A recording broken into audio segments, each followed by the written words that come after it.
Hey Bowtie Nation, Joseph Hogue here in a very special video updating you on the 2023 banking crisis, the stock market crash behind it, where we are. There is a lot of fear-mongering headlines claiming that the Fed is admitting that 722 banks are insolvent. Those websites are preaching the coming stock market apocalypse, and it's funny that most of these, they're all Bitcoin and gold investing sites. But I know a lot of you are still worried about this, worried about those unrealized losses creating zombie banks, worried that commercial real estate is going to be the next shoe to drop, turning this crisis into a stock market crash. So I wanted to update you on this, where we're at right now, where we're going, how to invest, and what you need to know. Before that, I've been talking about this over the last week. This is your last chance to take advantage of that Seeking Alpha premium access offer, $99 a year. It's a great offer. I use the service, love some of the features and the screeners here, but I got updated last week by Seeking Alpha. I'll show you the email here. It says starting Monday, May 22nd, that $99 a year and 7-day free trial will no longer be available. They're going to more than double the price of this premium access to $239 a year. I still think it's a great offer and closer to what I started paying years ago before they went to that $99 offer. So check that out with the link I'll leave in the description below. You're going to be able to try it out for 7 days. If you like it, you're still going to get that $99 offer. Don't wait on this though. But I want to get back to that report. You can see here it was by the Federal Reserve Bank of Kansas City on the impact of rising rates on certain banks. It was restricted. It got leaked out. This was huge news. 722 banks reported insolvent, but I'm going to show you why it wasn't all doom and gloom, what it actually says, how we got here, where we're going, and how to invest. So I want to scroll through here, and the first thing you see is kind of how we got here, right? Those surging deposits during the pandemic. So you see here on the left, the deposits and investment securities. You can see how those surged. Deposits to banks surged there during the pandemic. All that free money just being pushed out into the economy from the Fed, from the federal government through stimulus checks, things like that. So banks, of course, what they do, they take in your deposits, your savings deposits. They pay you back in 2020, they were paying you nothing on those deposits, 0% interest rates, and they were loaning them out for, not much higher, but they were loaning them out for higher interest rates. Well, what happened here was there was no demand for loans during that period, right? People weren't taking out business loans, they weren't taking out real estate loans. They weren't sure about the economy, but then they had to find a place for all this super cheap bank funding, all these deposits. So they gradually increased the amount they had in those long-term bonds, all the way up to almost 79% there by September 2021. And of course, what happened is when interest rates start to rise, then bond prices fall. Okay, this is just the cardinal rule of bonds. Okay, as interest rates rise, bond prices come down. If rates fall, bond prices go up. Okay, it's just because, if a company issues a bond, says, I'll pay you this interest rate, this coupon every 6 months for the next 20 years, then that is an interest rate on your money. That is an interest return. If interest rates in the market go up, so if they're at 2% 1 year, and if they rise up to 3 or 4 or 5% the next year, those new investors are going to say, well, hey, why am I going to buy those other bonds that had that fixed coupon, not a fixed interest rate, but a fixed coupon? They're paying $100 on $1,000 a bond. That's a 10% coupon, right? Or a 10% interest rate. If interest rates go up to 15%, then that 10% interest rate on that bond is no longer attractive, right? Why would I buy that other bond, that old bond from someone for a 10% return, right? $100 coupon against a $1,000 bond if I can get, 15%, if I can get a $150 coupon on a new $1,000 bond.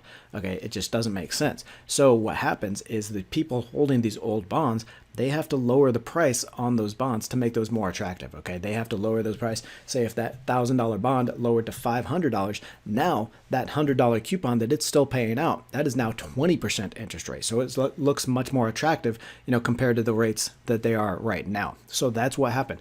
These banks had all these bond investments that were greater maturity, longer term, and they figured out that with interest rates increasing, those aren't worth as much as they thought they were. I know it's a lot of numbers. It's a lot of economics. You don't have to understand fully why it happens. You do have to understand what it means, though, and that is the losses the unrealized losses on these securities held by these banks. Now, it's unrealized because these banks, they hold those bonds all the way through maturity. And if they hold them through maturity, then they don't have to be marked down to their actual price on their financial statements. Okay, they're still holding these bonds valued at what they bought them at when they bought them over the last couple of years. Those bonds aren't actually worth that amount though because of that rise in interest rates. So what we're seeing is that a lot of banks have unrealized losses. Okay, their investment securities, their portfolios aren't worth quite as much as they report that they are.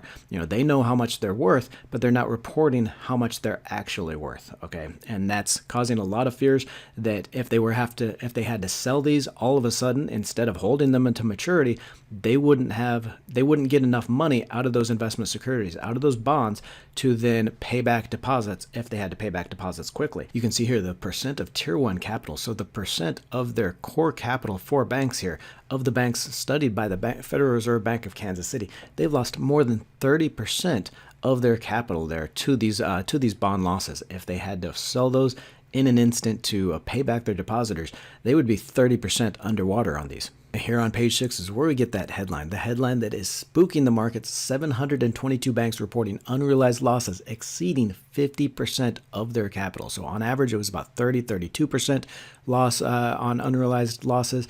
But for these more than 700 banks, it is more than 50% of their capital, half their capital. If they were forced to sell these long-term securities, these bonds, early, they would take a 50% haircut. They probably wouldn't have enough to pay back their depositors. On 31 of these, they would have negative tangible equity. Okay, so their depositors would be completely wiped out. Now you scroll through the rest of this, and it is very light on any actual policy recommendations. Okay, it's basically just showing what they found with this report, that those 722 banks, their unrealized losses are greater than 50% of their capital. The 31 have negative tangible equity.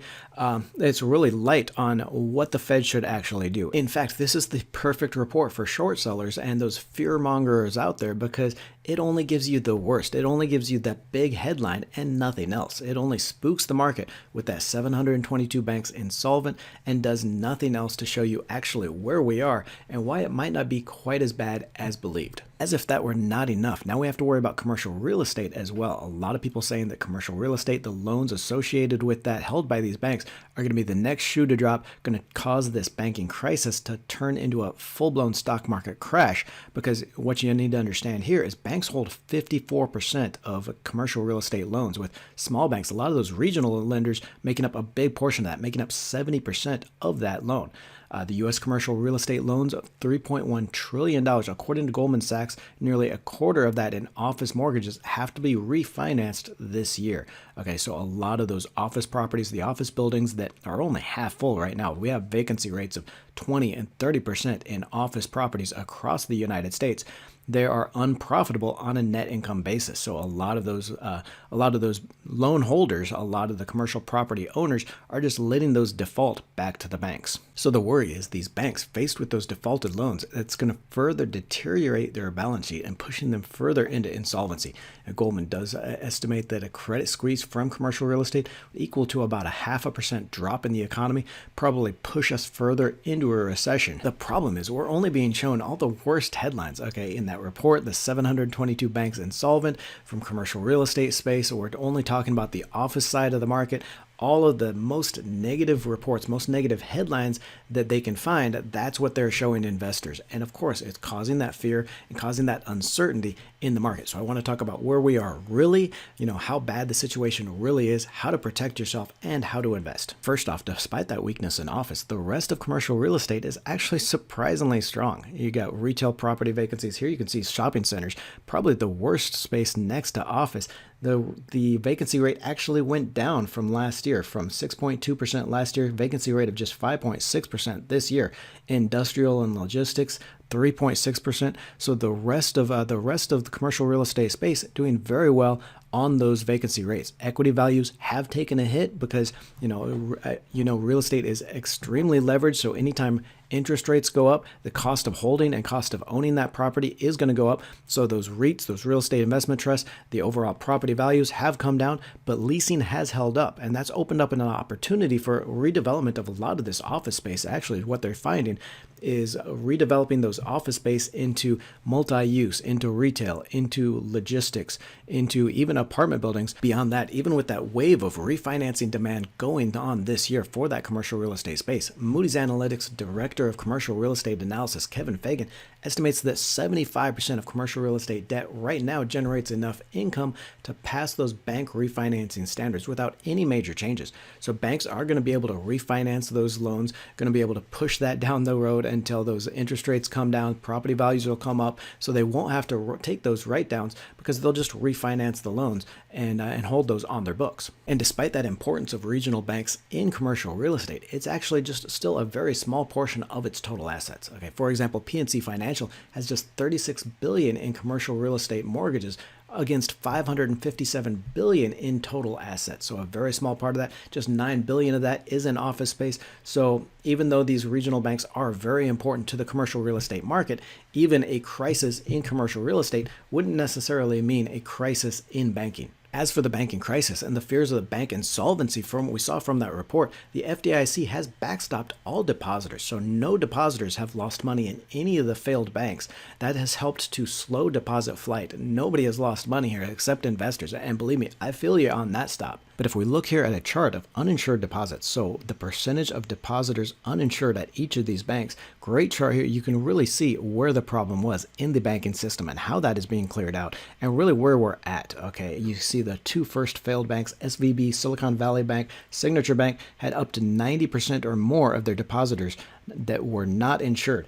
You scroll down here and you see the First Republic, the third failed bank, 67% of its depositors were uninsured. But if you scroll down, you see a lot of these banks are very much more healthier as far as their uninsured deposits. The average across all banks, uninsured deposits only 55%. So about half of their depositors are uninsured. Again, the FDIC has backstopped all of that though.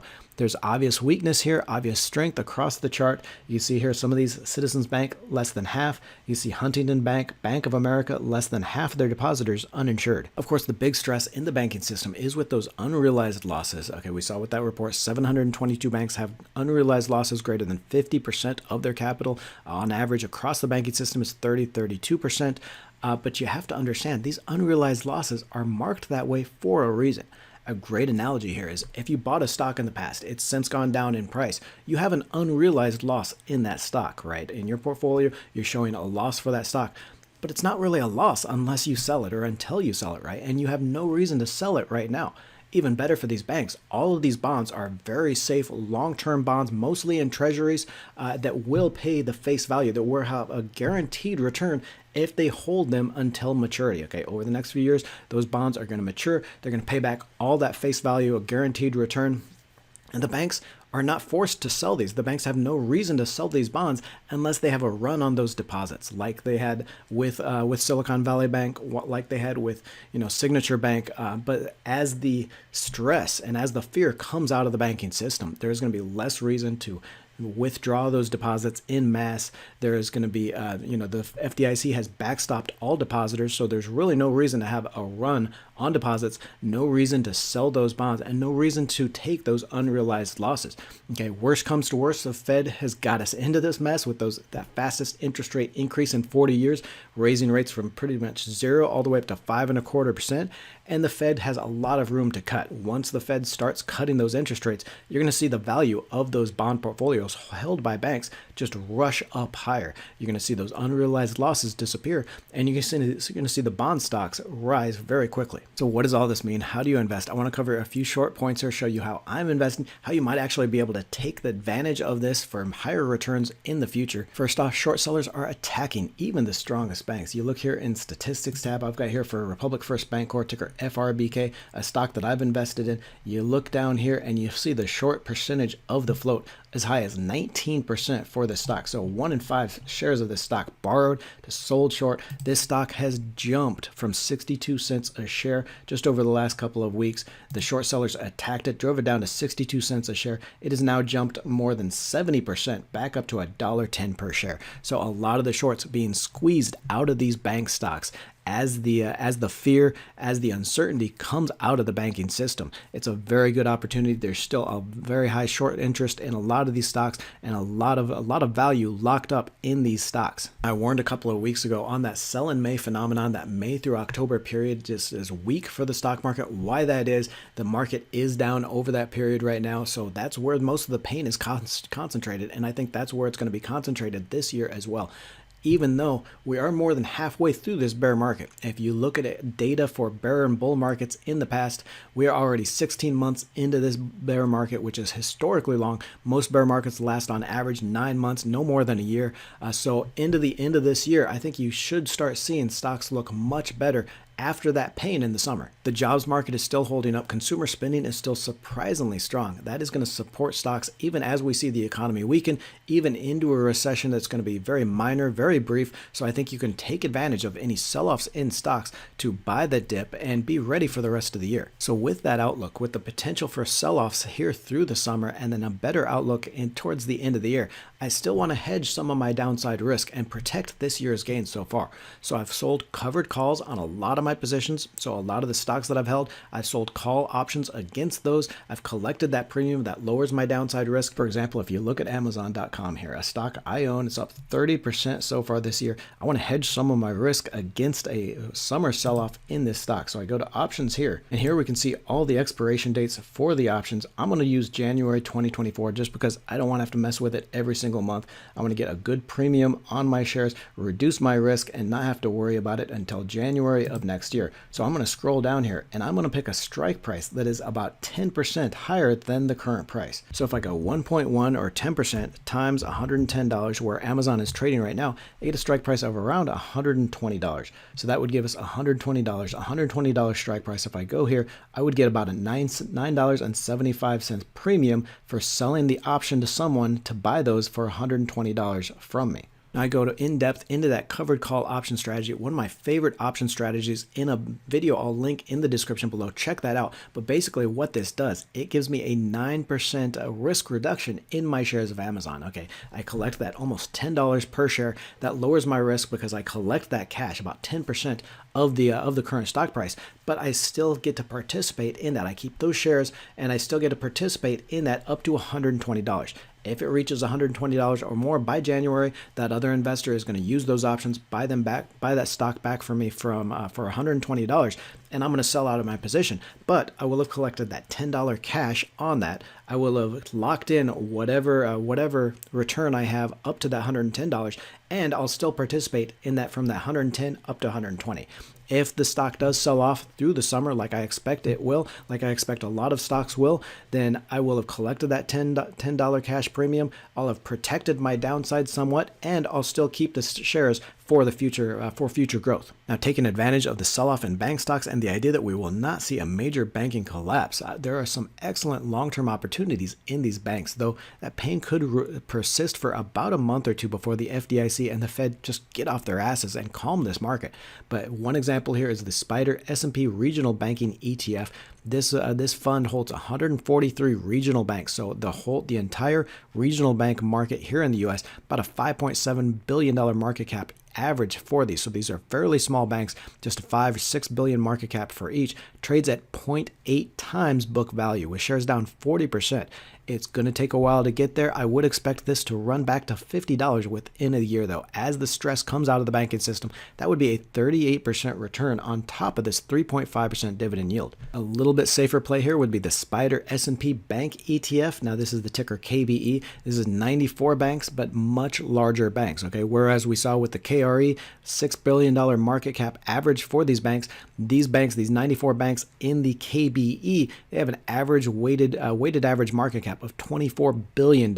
So, more than 4 times the size of the smaller banks in that KRE regional banking ETF. This is down 33% so far this year. There's less upside here, but more stable, a 3.5% yield, and it's going to be a more stable even as the banking crisis gets worse. But there's going to be some very strong return here over the long term as the banking system gets back to normal. One of my favorite lower risk plays here, US Bancorp, ticker USB. This is trading like a regional bank. And while technically it is called a regional bank, this is one of the top 5 largest banks in the United States. They're down 40% just as investors sell out of all regional banks. But this bank has the finances to survive no matter what. Pays a 6.5% yield right now. Okay, and you can see here 1-year target estimates by analyst, $44. That would be almost a 50% return on this as the stress comes out of that banking system and these shares go back up to normal. A little more risk, but higher potential return here is going to be in your smaller regional banks that have come under those short seller attacks. Again, I'm holding 30,000 shares of Republic First Bancorp, ticker FRBK at a 95 cents average cost.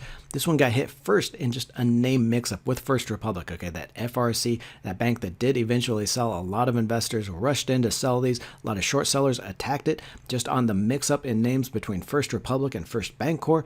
It's come down to 62 cents a share over the last month here, but has rocketed up back up to $101.10 a share as those shorts get squeezed out of this. Deposits were down less than 3% in the first quarter and actually increased in March. So I think this stock rebounds pretty quickly. Short sellers get squeezed out of this. I see this at least back up to $1.30, $1.50 a share very quickly. I'm also holding 5,000 shares of New York Community Bancorp, ticker NYCB. This is a longer term hold for me, a 6.9% dividend yield here. The preferential acquisition of Signature Bank of New York. Okay, when SBNY failed, this NYCB bought their assets from the FDIC at very good terms. It helped clear up a lot of the cash flow worries that were associated with this bank, brought a lot of analyst upgrades from several brokerages, and this is a great long-term cash flow stock with this 6.9% dividend yield. Use the link I'll leave in the description below to get Seeking Alpha Premium for just $99 a year. That's a great price. Do not wait on this. That offer is going to expire May 22nd when that price more than doubles to $240 a year. Or click on the video to the right for the one dividend growth stock you must see. Dividend growth of 22% expected per year over the next 3.